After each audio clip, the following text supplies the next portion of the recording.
Gente, me deu com vontade de conversar sobre fobias. Você topa?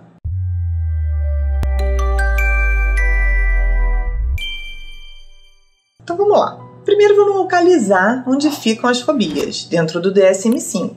Então elas ficam dentro do transtorno de ansiedade. A gente tem o transtorno de ansiedade de separação, a gente tem o mutismo, a gente tem o transtorno do pânico. Então a gente tem as fobias específicas, o transtorno de ansiedade social, que é a fobia social, e a gente tem a agorafobia. Então a gente vai estar falando desses três, tá? E temos outros, mas a gente vai dar ênfase a esses três. Então, vamos diferenciar aí o medo da ansiedade, para a gente começar aí a nossa conversa.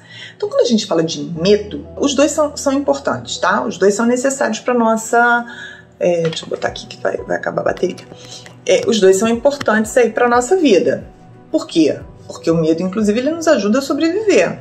Então, e a ansiedade também, ela coloca a gente em ação. Então, os dois dentro de uma proporção, tá tudo bem. Então, o medo é quando a gente está, de fato, né, o nosso corpo está reagindo a uma ameaça real. Eu tenho ali um objeto, uma determinada situação real, em que o meu corpo precisa reagir, porque eu preciso, na verdade, me comportar. Eu preciso me posicionar diante daquela situação que se apresenta para mim. Quando a gente está falando de ansiedade, a gente está falando dessa resposta do corpo para um objeto que não está presente, que está lá no futuro, que é a possibilidade de. Mas eu já começo a responder a isso antes. Ou seja, aqui eu tenho algo concreto, aqui eu tenho algo que está por vir, que pode vir ou não. É essa a diferença. Quando a gente começa a ver que isso está virando algo patológico, é porque isso começa a ganhar uma proporção muito grande. Ou seja, esse medo ou essa ansiedade, ela começa a ficar desproporcional frente àquele estímulo que está se apresentando. Ou seja, a percepção, o significado que a pessoa está dando àquela situação não faz sentido ao que de fato ela representa. Então a gente já começa a perceber que tem algo de errado aí. Ou seja, ela se mobiliza, a resposta do corpo dela, né, ou seja, física, psicológica, social, né, ela é superior, ela vai muito além daquilo que de fato a situação exige.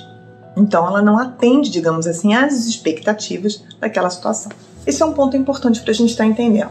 Seguindo dentro desse conceito, a gente pode começar a pensar que dentro das fobias específicas nós temos especificadores ou estímulos fóbicos que vão causar reações fóbicas. Então do que a gente está falando desses especificadores? A gente está falando de especificadores de situação específicos, de uma determinada situação, de animais, de ambiente, de sangue, injeção. Então, vamos dar exemplo para isso poder ficar mais claro. Então, quando a gente fala assim, eu tenho uma reação fóbica frente a um especificador relacionado a um animal, a famosa, né? A famosa bichinha, tadinha, a tal da barata. Então, ela é o quê? Ela é um estímulo fóbico, na verdade, animal, que vai causar uma reação fóbica. Então, a barata, ela é um estímulo fóbico dentro de um especificador que é animal. A gente pode ter, na verdade, para que você possa já considerar isso como uma fobia, eu preciso ter mais de um. Eu não posso ter só uma reação fóbica ou só um especificador, eu preciso ter mais. E pode ser de outras categorias, mas eu preciso ter mais especificadores, não somente um. Então é isso. Então, medo de elevador é uma situação em que eu vivencio ali, em que por algum motivo eu toda vez que entro no elevador eu tenho uma reação fóbica. Então é uma situação. Quando eu vou tomar injeção, então, ou eu vejo sangue, então é uma outra, né, uma outra categoria. Ambiente, né, quando a gente fala assim, aquelas pessoas que deu o vento, deu a tempestade, entra num medo, numa ansiedade muito grande. Então é disso que a gente está falando dentro dessas fobias específicas. Quando a gente fala da fobia social, a gente está falando, na verdade, de um ambiente que se torna ameaçador para a pessoa. Ela não se sente confortável no ambiente social. É como se o tempo inteiro ela estivesse sendo julgada, ela estivesse sendo analisada, ela estivesse sendo inadequada. Então é como se todo mundo estivesse olhando para ela. Então é como se, na verdade, ela ficasse uma referência, né? Todo lugar que ela chega, ela vira ali uma referência de olhares e de julgamento e de análise. Então o ambiente, ele passa a ser ameaçador. Eu posso reagir a isso me esquivando ou reagindo, e muitas vezes eu posso ser agressivo nessa reação. Quando a gente fala dessas questões, quando a saída para essas questões fóbicas, né, é a esquiva, a gente está falando que a pessoa pode perder muitas oportunidades. Né? Imagina, se eu não enfrento, por exemplo, um medo fóbico de viajar de avião, eu posso perder uma promoção, eu posso deixar de fazer viagens muito interessantes, então a gente vai perdendo oportunidade. Quanto pior for, né, a intensidade disso, a desproporção disso, mais disfuncional eu vou ficando, com menos qualidade de vida eu também vou ficando. Então os meus prejuízos, eles vão se agravando. Quando eu falo da agorafobia, eu estou falando de um medo desproporcional, de uma ansiedade que me toma desproporcional, quando eu me vejo em situações, em locais, em que eu não consigo identificar uma saída. Ou seja, se eu passar mal, se eu tiver alguma situação, eu não identifico que eu possa sair, que eu tenho uma linha, um caminho de saída. Eu me sinto preso, eu me sinto sem saída. Não é o fato de estar num lugar fechado, é o fato de eu não ter uma escolha, de eu me sentir ali sem controle, de eu me sentir impotente, de eu me sentir sem saída.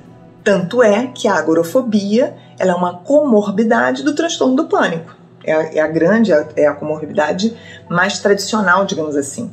Quase que 100% de quem tem um transtorno do pânico vai ter a agorafobia como comorbidade. Por quê?